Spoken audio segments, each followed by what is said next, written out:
হরিনামের দ্বারা, সেবার দ্বারা আমাদের চিত্ত যাতে শুদ্ধ হয়, আমরা যাতে ভগবত ভক্তি লাভ করে নিজের কল্যাণ এবং নিজের উদ্ধার করতে পারি। তো সেটাই যখন হলো না, দাঁড় বেয়ে আর হাল বেয়ে লাভ কি যদি নৌন না তোলেন? আপনি গ্রাফই না তুলে দাঁড় বাইছেন আর হাল বাইছেন, লাভ কি? সারা রাত্র দাঁড় আর হাল বাইলে নৌকা যাবে তো? গ্রাফই তোলা হয়নি। এটা পরিশ্রমই সার হবে, পরিশ্রম হলো সারা রাত, কিন্তু নৌকা এগোলো না। তো 16 বছর 30 বছর যোগ্য হচ্ছে, আমরা এগোলাম না। একটু একটু করে তো সংশোধন হওয়া উচিত। তো যাই হোক, ওনার কথাটার পরিপূরণ এই যে ভজন করতে করতেই শুদ্ধতা হবে, শুদ্ধ হয়ে ভজন করব, এ কারো পক্ষে সম্ভব নয়। সাঁতার শিখে জলে নামবো না জলে নেবে সাঁতার শিখবো, কোনটা? তো ভজন করতে করতেই, ভগবত অনুষ্ঠান করতে করতেই আমাদের ভিতরে জ্ঞান, বিবেক, শ্রদ্ধা, দৈন্যতা, শুদ্ধতা আসবে। সুধীবৃন্দ, বলবার প্রসঙ্গ যেহেতু অধিবাস সময় না নিয়ে বলি, এই ভক্তি, এই প্রেম, এটি লাভের পূর্ব শর্ত হলো মহৎ কৃপা। এখন একটি মার্মিক কথা বলেই পাঠ বিশ্রাম রাখি। মার্মিক কথাটি হলো, এই ভক্তি প্রাপ্তির উপায় কি? এখানে একটু ধ্যান দিতে হবে আপনাদের। এই ভক্তি প্রাপ্তির উপায় আগে বলেছি মহৎ কৃপা, ভক্ত কৃপা। আচ্ছা, ভগবান কে আমরা ভালোবাসি, সচ্চিৎ আনন্দময় মাধুর্যময় ভগবানকে আস্তিকগণ, নাস্তিক না ভালোবাসতে পারে, আস্তিকগণ ভগবানকে ভালোবাসে। আপনি ভগবানকে ভালোবাসেন, এটা খুব বড় কথা না। বড় কথা তখনই হবে যখন ভগবান আপনাকে ভালোবাসবে। এখন আমি ভগবানকে ভালোবাসি, ভগবান আমার কল্যাণ চান, মঙ্গল চান, সূর্যের আলোর মতো, বাতাসের আর্দ্রতার মতো। ভগবান নিরপেক্ষ, কিন্তু আমি ভালোবাসি ভগবানকে, উল্টে ভগবান আমায় ভালোবাসে। তো আচ্ছা, মন্দিরে গিয়ে আমি ভগবানকে দেখছি, আমার চোখের মতো চোখ দিয়ে, অনুরাগ দিয়ে ভগবান আমায় দেখছেন। তো আমি ভগবানের প্রতি আমার প্রেম আছে, আকুতি আছে, ভালোবাসা আছে। তখনই সার্থক হবে যখন ভগবানও আপনাকে ভালোবাসতে শুরু করবে, মনে করতে শুরু করবে। এইটা কি করে পাওয়া যায়? আসুন আমরা সামান্য একটু শ্রবণ করি। কারণ সার্থকতা এখানে, পরস্পর দুই পক্ষের আকর্ষণ না হলে সেখানে ভালোবাসা হয়, সম্বন্ধ হয়? এক পক্ষের আকর্ষণ আছে, অন্য পক্ষের নেই, সেখানে ভালোবাসা জমে? হয় কি ভালোবাসা? হবে না। দুই পক্ষের আকর্ষণ। আমি ভগবানকে চাই, ভগবান আমায় চাই। তো আমি তার প্রতি ভালোবাসা অনুরাগ আছে, সে আমার প্রতি ভালোবাসা অনুরাগ আছে। তো নিরপেক্ষতা এক জিনিস, আর ভালোবাসা আর এক জিনিস। আমি তাকে সর্বদা মনে করি, সে আমাকে মনে করে। তো আরেকটু বাড়িয়ে বলি, আমি তার জন্য চোখের জল ফেলি, সে আমার জন্য চোখের জল ফেলে। তো যেদিন ফেলবে সেই দিন আপনার ভক্তি জীবন সার্থক এবং পূর্ণ হবে। এটা কি করে হয়? এটা হওয়া সম্ভব। আসুন আমরা আলোচনার আলোকে শ্রবণ করি। ভগবান আপনাকে ভালোবাসবে, ভগবান আপনার জন্য ক্রন্দন করবে। আপনি না খুঁজলে ভগবান আপনাকে খুঁজবে, আপনি না চাইলেও ভগবান আপনাকে চাইবে। এই পরস্পর দুই পক্ষের আকর্ষণ লাগবে। আচ্ছা, আমি বাড়ি তৈরি করেছি 10 তলা, আমি বাড়িকে ভালোবাসি, বাড়ি আমায় ভালোবাসতে পারবে? তো না। ইট কাঠ ভালোবাসার অনুভূতি হৃদয় আছে? তো ওদের অনুভূতি। আচ্ছা, আমি টাকাকে ভালোবাসি, টাকা বিপরীতে আমায় ভালোবাসে? তো রোগ শোকে চলে গেলে আমার জন্য মায়া কান্না কাঁদে? তো খারাপ লাগে তো টাকার যে আমি চলে যাচ্ছি? টাকা আমি ভালোবাসি, টাকা আমায় ভালোবাসে না। বাড়ি আমি ভালোবাসি, বাড়ি আমায় ভালোবাসতে জানেই না, সে জড়। গাড়িকে আমি ভালোবাসি, গাড়ি আমাকে ভালোবাসে না। এখন দুইজনের পরস্পর আকর্ষণ না হলে ভালোবাসা হয় না। ভগবান ওখানেই একটু আঘাত দিয়ে বললেন, যাকে তুমি ভালোবাসে বিপরীতে সে তোমায় ভালোবাসে না, সারা জীবন তাকেই ভালোবেসে গেলে। আর আমাকে ভালোবাসলে তার থেকে কোটি গুণ আমি তোমায় ভালোবাসি, অথচ সেই ভালোবাসাটা তুমি আমায় দিলে না। তোমার পক্ষ থেকে এগিয়ে আসো, তুমি এক পা এগিয়ে এলে আমি কত পা যাব? 100 পা যাব। তাকে ভালোবাসাটা হয়নি, এটাই আমাদের ব্যর্থতা, এটাই আমাদের একরকম অভিশাপ। সাধক রামপ্রসাদের এই কথাটা খুব হৃদয়ঙ্গম করার মতো। পৃথিবীর কেউ ভালো তো বাসে না, এ পৃথিবী ভালোবাসিতে, এ কথা কেটে দিতে পারবেন? কলম চালাতে পারবেন এর উপরে? পৃথিবীর যত বড় দার্শনিক হন, এই মা জিহ্বায় বসে বসে এই মাতৃ সাধকের দ্বারা এই শব্দ উচ্চারণ করেছেন। আর ভগবানও গীতায় বলছেন, জগতের কোন বস্তুর মধ্যে শান্তি নাই, শান্তি আছে আমার ভজনে। অনিত্যম অসুখম ইমম প্রাপ্য ভজস্ব মাম। এই সংসার অনিত্য, এটা দুঃখময়, একমাত্র আনন্দ প্রেম আমার ভজনের মধ্যেই আছে, আমার নাম রূপ লীলা ভজনের মধ্যেই আছে। ভজস্ব মাম, আমাকে ভজন করো, এর মধ্যেই শান্তি, কল্যাণ, আনন্দ আছে। একটু আগে যেমন বললাম যে ছায়া পড়লেও, জঙ্গলের ছায়া নদীতে পড়লেও জলে জঙ্গল থাকে না। পদ্মার মধ্যে মিষ্টি আঁকানো থাকলে ওই মিষ্টি বাচ্চা নিতে গেলেও ওই মিষ্টি সে পাবে না। টেলিভিশনের মধ্যে আগুন লাগা দৃশ্য দেখাচ্ছে সরাসরি সম্প্রচার, কিন্তু টিভির মধ্যে আগুনটা সত্য না, ওটা লেন্সের মাধ্যমে দেখাচ্ছে। টিভির মাধ্যমে আগুন সত্যি হলো টিভিটাই পুড়ে যেত, অথচ পড়ে না। এর মানে এই সংসারের কোন বস্তুর মধ্যে প্রকৃত শান্তি তোমার নাই। সুখ থাকতে পারে কিন্তু শান্তি ওটা নাই, কারণ সুখ আসে এবং চলে যায়। সুখ স্থায়ী না, আনন্দটাই স্থায়ী। তো মানুষ অস্থায়ী সুখ চায় না, যে সকালে সুখী হলাম বিকালে দুঃখী হলাম, এই সুখের প্রয়োজন নেই। অখণ্ড সুখ চাই, চিরন্তন সুখ চাই। আর সেই সুখ বা আনন্দ আছে একমাত্র ভগবত ভজনে, ভক্তিতে। এই বুদ্ধিটা সেদিনই খুলবে, বিশ্ববিদ্যালয়ে গেলে খুলবে না, ধনী হলে খুলবে না, বড় বিদ্বান হলে খুলবে না, খুলবে সাধু মহতের কৃপায়। জগৎছের লালাবাবু অনেক বড় রাজা ছিলেন, জমিদার ছিলেন, বাংলা মগদ্দাও চালিয়েছেন, শান্তি তখনই পেয়েছেন সব ছেড়ে দিয়ে যখন ব্রজে গিয়ে ভজন করেছেন। তো আপনাদের আমি ছেড়ে যেতে বলছি না, বউ ছেলে মেয়ে বাড়ি গাড়ি সব বজায় থাকুক, কিন্তু এর মধ্যেও ভালোবাসাটা ভগবানকে দিতে হবে, না হলে অভিশপ্ত এই জীবন কোনো কালেই শান্তির সন্ধান পাবে না, কল্যাণের সন্ধান পাবে না। এখন ভগবান আপনাকে ভালোবাসবে, ভগবান আপনাকে খুঁজবে, ভগবান আপনার জন্য চোখের জল ফেললে, কি করলে, কোন বস্তু আপনার ভেতরে থাকলে ভগবানের পক্ষ থেকে আপনার প্রতি এই ভালোবাসা, অনুরাগ, প্রীতি, চোখের জল আসবে, এটা শুনুন। ভগবান কিসের আকর্ষণে আমাকে ভালোবাসবে, আমার জন্য কাঁদবে, আমাকে খুঁজবে? চরিত্র শুনুন, রামচরিত মানুষে যায়, খুব অদ্ভুত একটি চরিত্র। রামচরিত মানুষে, রামায়ণে তুলসীদাস গোস্বামী মহাকবি বাল্মীকি জানাচ্ছেন, রামচন্দ্র যখন বনবাসে গেল তখন ওখানে অনেক ফল আহারী, দুগ্ধ আহারী, বায়ু আহারী বা নিরাহারী অনেক তপস্বী, যোগী ঋষি তপস্যা করছিলেন। তারা ধ্যানের দ্বারা জানতে পারলেন রঘুপতি রাজীবলোচন মর্যাদা পুরুষোত্তম ভগবান শ্রীরাম বনে এসেছে। আর যখনই তাদের এই বার্তা ধ্যানযোগে জানতে পারলেন প্রভু আসছেন, তখন সবার মনে একটা আশা দেখা দিল, আমি ফলকে ভজন করি, আমি বায়ু ভক্ষণ করে তপস্যা করি, আমি নিরাহারে ভজন করি, আমি শুধু পয় জল আহার করে ভজন করি, রাম যদি চরণ ধুলি দেয় আমার এই ভজন কুটিরে আগে দেবে। কিন্তু ঘটনা কি ঘটলো জানেন? এদের কারো আশ্রমে, এদের কারো ভজন কুটিরে রাম গেল না, বরঞ্চ বনে যাকে দেখছে তাকে বলছে, তোমরা বলতে পারো শবরীর ভজন কুটির কোথায়? এই দেখুন, ভগবান কার খোঁজ করছে? স্বয়ং রঘুপতি রাম সবার কাছে জিজ্ঞাসা করছে, তোমরা বলতে পারো শবরীর ভজন কুটির কে? শবরী কে?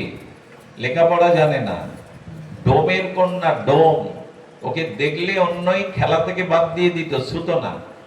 নিচ জাতির কন্যা, লেখাপড়া জানে না, দেখতে কুৎসিত, কোনো গুণই নাই, শুধু একটাই গুণ, গুরুদেবকে সেবা করে মাতঙ্গ ঋষির কৃপা পেয়ে, দীক্ষা পেয়ে, গুরু সেবার আশীর্বাদে বলেছিল, মা এ সমাজে তো তোর স্থান কেউ দেয় না, আর তুই মাতৃ শরীর নিয়ে এসেছিস, জঙ্গলে গিয়ে কুটির বেঁধে প্রতিদিন মালা গাঁথবি, একটু ফল, মিষ্টি ফল তুলে রামের জন্য রাখবি, আর দিন রাত শ্রীরাম শ্রীরাম করে প্রতীক্ষা করবি।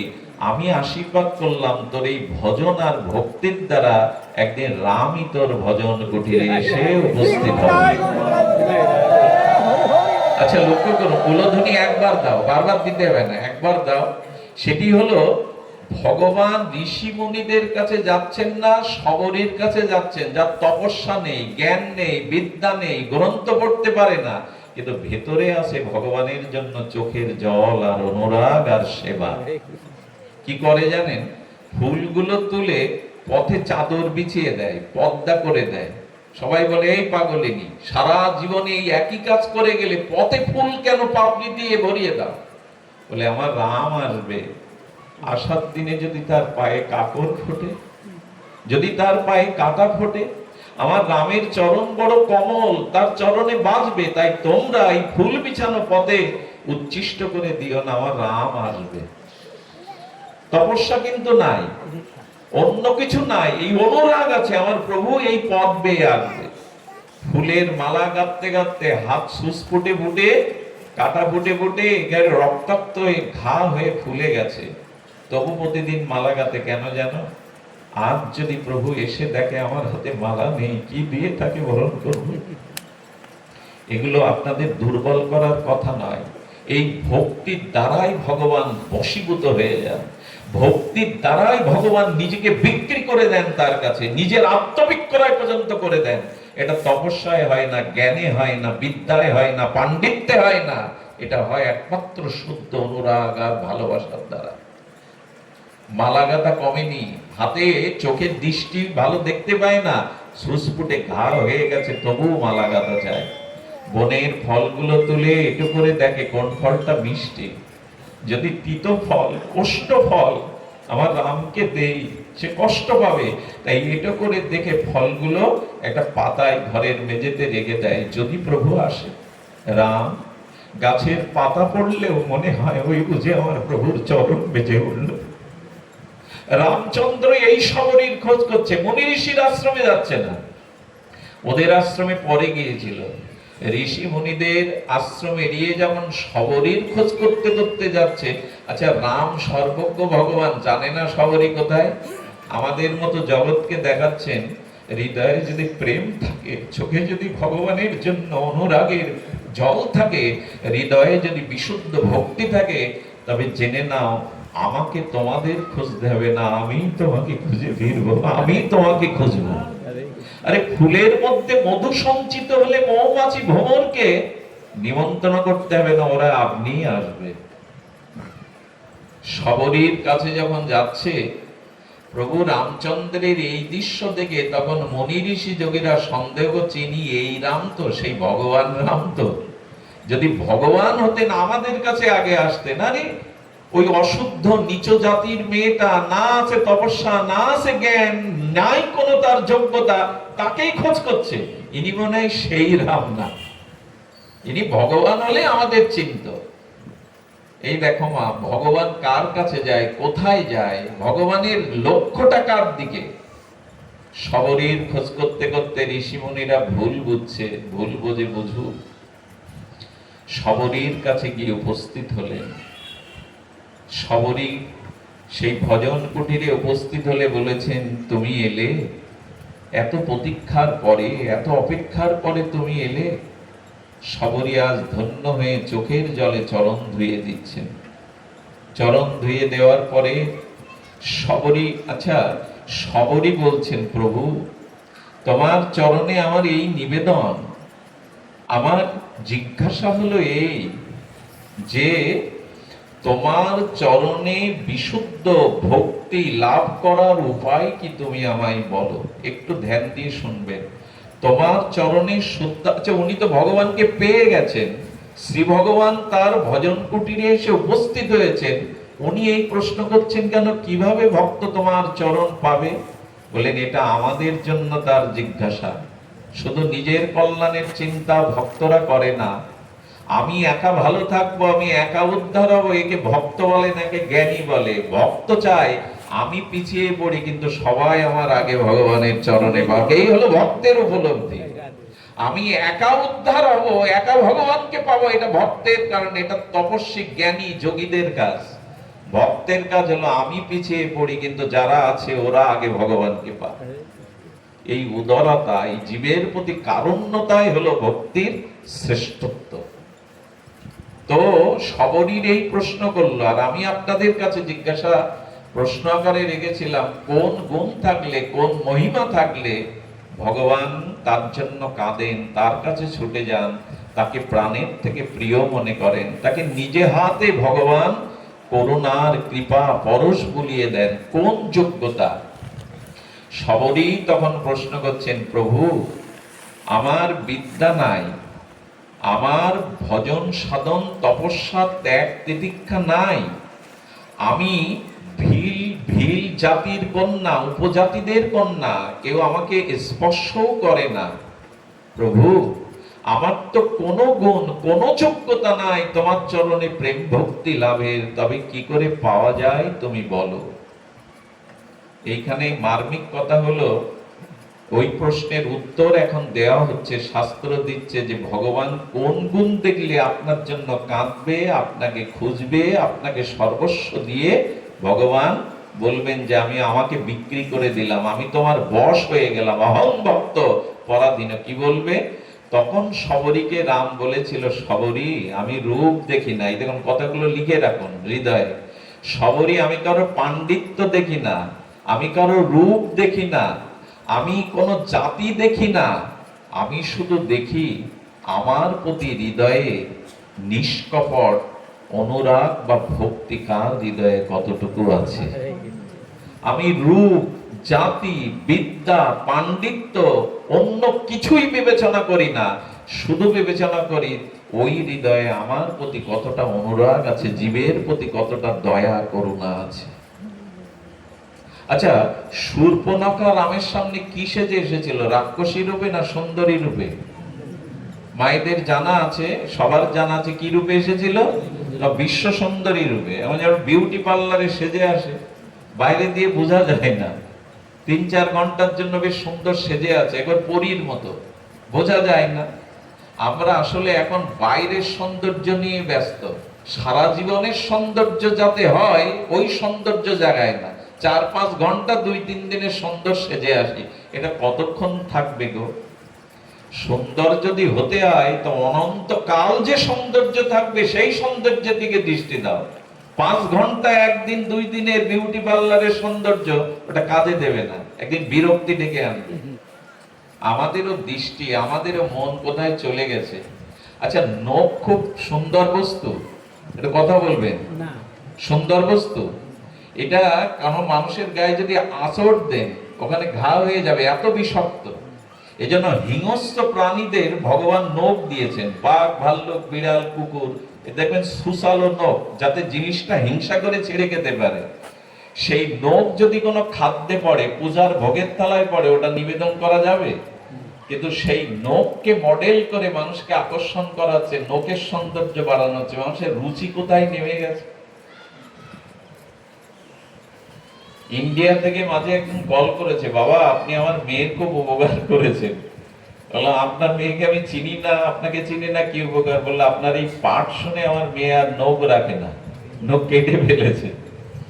হ্যাঁ, নখটা সৌন্দর্যের কারণ হতে পারে। এই নখের গোড়া দেখবেন অনেকে পুনখ হয়ে পচে যায়, এদিকে তাকাবেন, নখ সুন্দর। আচ্ছা, চুল, বর্তমান যুবক যুবতীরা চুলের ফ্যাশন নিয়েই অনেকটা সময় কাটায়, আর ওই ক্ষৌর কর্মের কত রকম ডিজাইন উঠেছে, চুল সুন্দর হতে পারে? চুল যদি ভোগে পড়ে, খাদ্যের দানার মধ্যে পড়ে, ওটা মুখে দেবেন? অথচ তাই কেটে কুটে মানুষকে আকর্ষণ করার চেষ্টা করছে। সৌন্দর্য ওইখানে নৌকার চুলে, চামড়া দিয়ে উপরে ঢাকা থাকলেই সৌন্দর্য। আমাদের সার্পিসিরের রূপ কি ছিল? এই জগৎখ্যাত আচার্য প্রভুর কি রূপ ছিল? জগৎ আজ তাকে পূজা করছে কেন? রূপের কারণে? কিসের কারণে? গুণের কারণে। তো ওই রূপ বাড়াচ্ছি না আমরা। সবরই বলছেন প্রভু আমার রূপ নেই, আমি বৃদ্ধা, আমি ডোমের কন্যা, আমার কোনো যোগ্যতা নেই। প্রভু আচ্ছা, শূর্পণখা সুন্দরী রূপে রামকে গিয়ে বলল, আমার থেকে বিশ্ব সুন্দরী জগতে কেউ নেই, আর তোমার থেকে সুন্দর যুবক সুশ্রী আর কেউ নেই, তুমি আমায় গ্রহণ করে ধন্য করো। রাম ওদিকে তাকালো তো? রাম একবার শূর্পণখার দিকে তাকিয়ে বারবার সীতার দিকে তাকাচ্ছিল। এখানে একটা বড় সংকেত আছে। যদি জগতে আপনাকে গ্রাস করবার জন্য, আপনাকে পথ ভ্রষ্ট করার জন্য জগতে কোনো সুন্দরী রমণী আপনার সামনে আসে, তবে সেই পরিস্থিতিতে কার দিকে তাকাবেন জানেন? নিজের স্ত্রীর দিকে। ওই আমার কাছে অগ্নি ব্রাহ্মণ সাক্ষী করে রাম যতবার ও আকর্ষণ করছে রূপ দিয়ে শূর্পণখা, রাম বারবার ওর দিকে না তাকিয়ে সীতার দিকে তাকাচ্ছে। নিজের দিকেই দৃষ্টি দাও, অন্যদিকে দিতে যেও না, তাহলে ওই রাক্ষসী সব গ্রাস করে নেবে তোমায়। রামায়ণ সাধারণ গ্রন্থ না। আমরা তো আজকাল পাঠ শুনতে চাই না, হই হুল্লোড় করেই কাটি, কিন্তু হরি কথা যতদিন রুচি না হবে, শাস্ত্র সিদ্ধান্ত যতদিন না নেবেন, এক পাও আপনার কোনো সংস্কার হবে না। লিখে নিন, একটা পাও এগিয়ে যেতে পারবেন না। আজ পর্যন্ত কোন মনীষীর, কোন মানবের কল্যাণ হয়নি যদি সাধু সঙ্গ আর হরি কথাতে রুচি না হয়। একটা মানুষও এগিয়ে গেছে এর প্রমাণ দিতে পারবেন না। যতদিন সাধু সঙ্গে ভগবত কথাতে রুচি না হবে, সবকিছুই একরকম বৃথা হবে। কারণ আজকাল পূজা পার্বণ তীর্থ পর্যটন গুলো একটা রাজস্বিক রূপ নিয়েছে। একমাত্র শুদ্ধ সাধু সঙ্গ, শুদ্ধ হরি কথার দ্বারা আমাদের জীবনের ক্রমান্নতি হতে পারে। লতা কখনো উপরে উঠতে পারবে না ধরার ছাড়া। শুদ্ধ সাধু সঙ্গ হরি কথা ব্যতীত কারো আত্মিক কল্যাণ হতে পারেই না, এটাই শাস্ত্রের সিদ্ধান্ত। এই জন্য শাস্ত্র বলছেন যে ভগবান কার রূপে দেখেন, শূর্পণখার রূপের দিকে তাকান না, বরঞ্চ শূর্পণখাকে নাক কান লক্ষণের দ্বারা ছেদ করে বলল, যদি বাইরে সাজা সৌন্দর্য নিয়ে আমার কাছে আসো, আমাকে তো পাবেই না, বরঞ্চ নাক কান কাটা যাবে তোমার। নাক কান কেন? নাক আর কান সম্মানের প্রতীক। নাক কাটা মানে তোমার সর্বস্ব চলে যাবে যদি কপটতা করে সেজে আমাকে পেতে চাও। সবরীকে কি বললেন জানেন রাম? ভামিনী। আহা, ভামিনী শব্দ অর্থাৎ পৃথিবীর সব থেকে সেরা সুন্দরীকে। সবরী, তোমার মতো পরম সুন্দরী এই বিশ্বে আমার কাছে আর কেউ নেই। আচ্ছা, সবরী বিদ্যা হয়ে গেছেন, কালো, তার চেহারাই নেই। সুন্দরী বলে ভগবান কি ভুল কথা বললেন না? রাম বললেন ভগবান ভুল বলে না, সূর্য থেকে অন্ধকার আসে না কখনো। রাম বলতে চাইছেন, আমি সেই সৌন্দর্যকেই সৌন্দর্য বলে মানি আর গ্রহণ করি যার ভেতরে ভক্তি আছে, আমার জন্য প্রেম আছে, ওটাই সুন্দর। এই বিচার করি তো আমরা? এই বিচার করি না। একজন প্রসাদ ভোজী মানুষ নিত্য তো লক্ষ নাম করে, তার ভিতরে দীনতা আছে, নিরহংকার আছে, তাকে এখানে মূল্যায়ন করব তো হরি নামে? না, যে আমিষ খায়, যে নামই করে না, দীক্ষাও ঠিক মতো নেয়নি, তার কণ্ঠে সুর আছে বলে তার প্রাধান্য দিলাম। এই বিচারটাই আজ আমাদের ভুল হচ্ছে। আমরা বাইরের সৌন্দর্যে মোহিত হচ্ছি, কিন্তু ভগবানকে ওই বোকা বানাতে পারবেন না। ভগবান ওই না যে আপনার বাইরের শূর্পণখার রূপ দেখে গ্রহণ করবে, বলছে নাক কাট কেটে নিয়ে জানালো, খবরদার কপটতা নিয়ে, ছল নিয়ে আমার কাছে আসতে যেও না। ওই সৌন্দর্য আমি দেখব না, আমি দেখব তোমার হৃদয়ের কতটুকু অনুরাগ ও ভক্তি আছে। কত বড় দৃষ্টান্ত স্থাপন করছেন ভগবান। সবরীর সৌন্দর্যে বলছেন ভামিনী, তোমার থেকে সুন্দর এই জগতে কেহ নাই। ভগবানের সাথে সম্বন্ধ প্রিয়তা ওইখানেই, ভক্তি এবং প্রেমে। অন্য কিছুই ভগবান দেখবেন, আপনার এই লাইট প্যান্ডেল, আপনার এই অমুক তমুক, এগুলো ভগবানের বিশ্বেশ্বরের সর্বাধিনায়ক, অনন্ত বিশ্ব ব্রহ্মাণ্ডের মহানায়ক, এগুলি দেখবে না। দেখবে আপনার হৃদয়ে কতটুকু নিষ্কপট প্রেম, ভক্তি, অনুরাগ আছে। এতেই ভগবান বশীভূত হন। অহং ভক্ত পরাধীন। রামচন্দ্র শবরীর উত্তরে বললেন, শবরী, আমার প্রাপ্তির, আমাদের প্রেম ভক্তি প্রাপ্তির 9টি সিঁড়ি, তার প্রথম দুটো প্রভুর মুখে শুনেন। উনি বললেন, প্রথম ভকতি সন্তনকা কর সংজ্ঞা, দ্বিতীয় মম রতি কথা প্রসঙ্গা। রামচরিত মানুষে বলছেন, আমার মাঝে মাঝে কি মনে হয় জানেন, ধ্রুবের সামনে ভগবান এসে দেখা দিয়েছে। কার সামনে? ভক্তরাজ ধ্রুবের সামনে। ধ্রুব বলছেন, প্রভু তোমাকে পেয়ে আমার কি হবে? শিশুর সামনে আঁক দিলে ও দন্ত শক্তি নাই, দাঁত ওঠেনি, শিশু ওইটা চর্চিত চর্বণ করে রসপান করতে পারবে না, তাই তোমাকে পেয়ে আমি কি করব? তুমি তো বর দিতে চাইছো, আমি তোমাকে চাই না। আরে ধ্রুব ভগবানকে পেয়ে বলছেন, আমি তো রাজ্য সম্পদ ব্রহ্মার পদ চাই না, এমনকি আমি তোমাকেও চাই না। বলছেন তোমাকে চায় না, ভগবান বলছে শিশু তো, তোমার এখনো বোধ বা জ্ঞান জাগেনি, আমাকে পেয়েছো, ভজন সাধন করছে, আর বলছো আমাকে চায় না। তো আমি তো বর দিতে চাইছি, আমাকে চাও না, তো চাও কি? আহা, ধ্রুব যা চেয়েছিল, ভক্তি মোহং প্রভতাং তৈমে প্রসঙ্গ ভবাদ অনন্ত মলতা অসলয়ম। ধ্রুব বললেন, প্রভু তোমাকে চাই না, তোমাকে পেয়ে আমার কি হবে? আমিও আপনাদের ধ্রুবের সুর মিলিয়ে বলি, খুব মন দিয়ে কথাটি শুনুন। এখন যদি মুরলীধারী কৃষ্ণ আপনাকে দেখা দেয়, ধনুর্ধারী রামচন্দ্র আপনার সামনে দেখা দেয়, আপনার কিচ্ছু হবে না। আমি বলে দিচ্ছি আপনার কিচ্ছু হবে না, শাস্ত্র বলছে কিছু হবে না। বলে তার মানে ভগবান দেখলে কিছু হবে না? ভালো করে শুনুন, যদি ভক্তি না থাকে, অনুরাগ না থাকে, ভজন না থাকে, তবে ভগবানকে পেয়েও কিছু হবে না। তার সব থেকে বড় প্রমাণ দুর্যোধন। দুর্যোধন কৃষ্ণের একরকম বেয়াই হতো। দুর্যোধনের মেয়ে লক্ষণার সাথে কৃষ্ণের ছেলে শাম্বর বিবাহ হয়েছিল। একে তো ব্যয় হয়, আর একদিকে তিনি স্বয়ং ভগবান। দুর্যোধনের কাছে কয়েকবার গেছেন। দুর্যোধন ভক্তি হওয়া দূরে থাক, নিজের স্বভাব সংশোধন দূরে থাক, বললেন একে বেঁধে রাখো, একে সেনা দিয়ে বলছে বেঁধে রাখো। ভগবান দেখলেই আপনার হবে এমন নয়।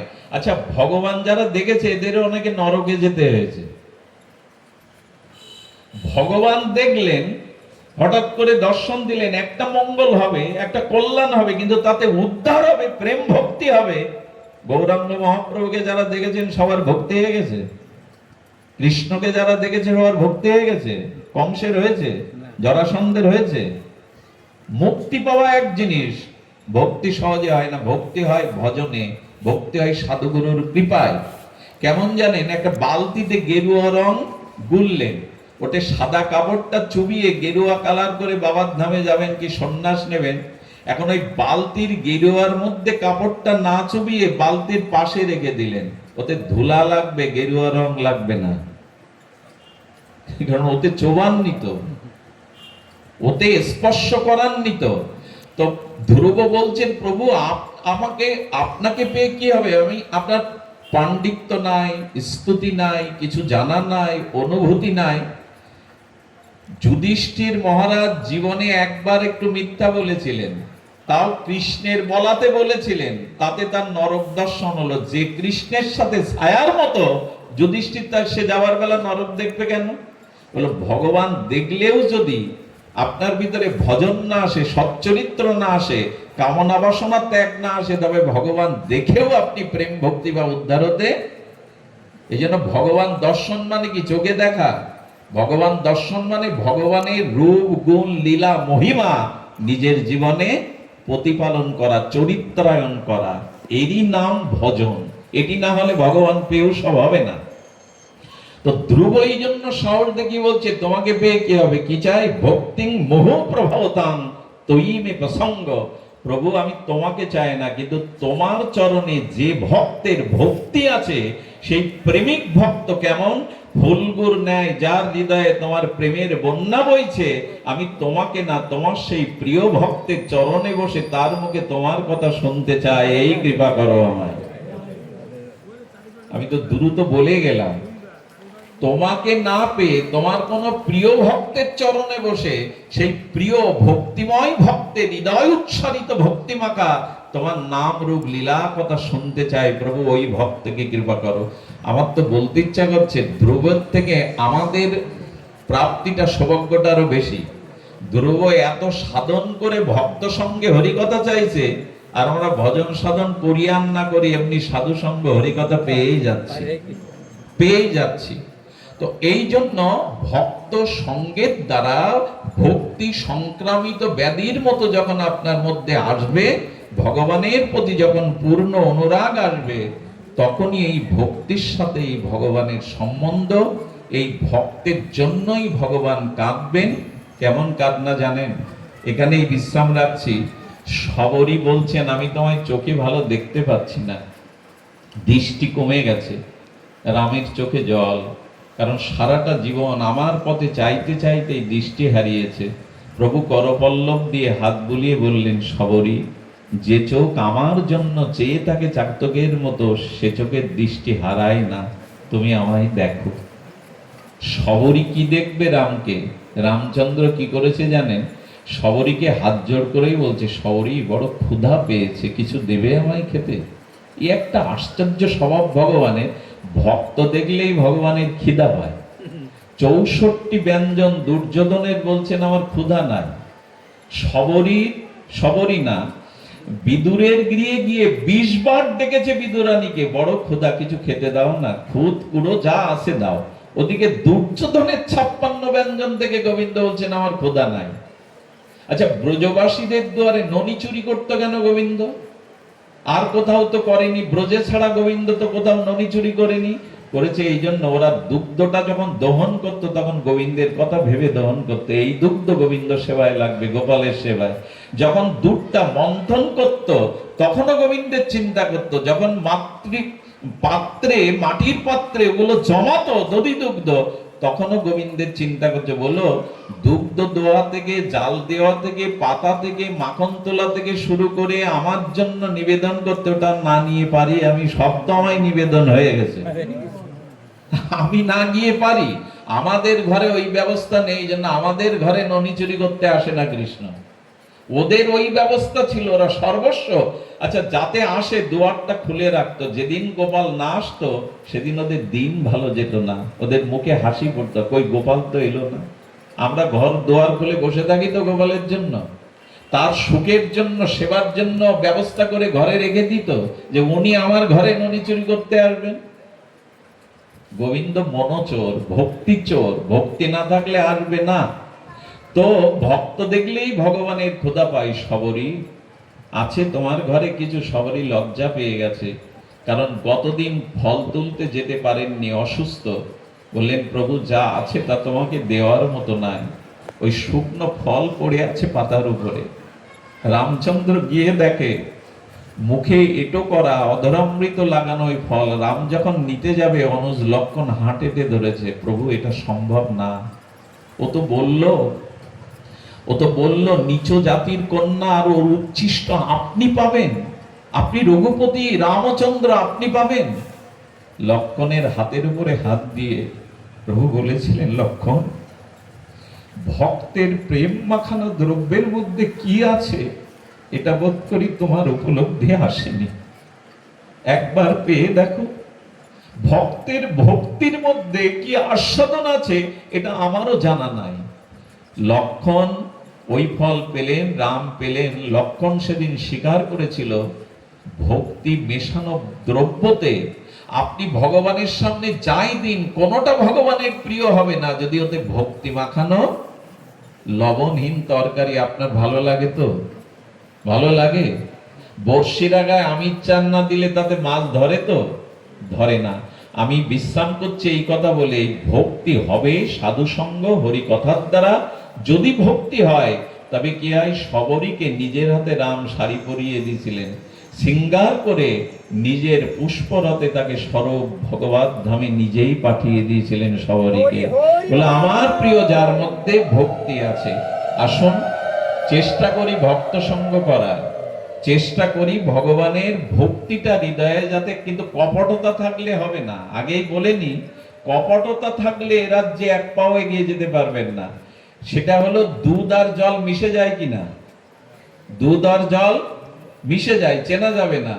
কিন্তু দুধ আর জল একসাথে থাকতে পারে, মিশে যায়, কিন্তু ওতে টক দিয়ে দিলে ছানা আলাদা হয়ে জলটা বেরিয়ে যায়। তো যদি আমার মধ্যে কপটতা আসে, তখন আর ভগবান ভক্ত আলাদা হয়ে যায়, দুধ ছানা হয়ে জল বেরিয়ে গেল। যার মধ্যে কপটতা আছে, লোক দেখানো ভাব আছে, ভেতরে এক বাইরে এক, ভগবান বলে টক দিলেই দুধ আলাদা জল আলাদা। যদি টক না দিতেন ওরা একসাথেই থেকে যেত।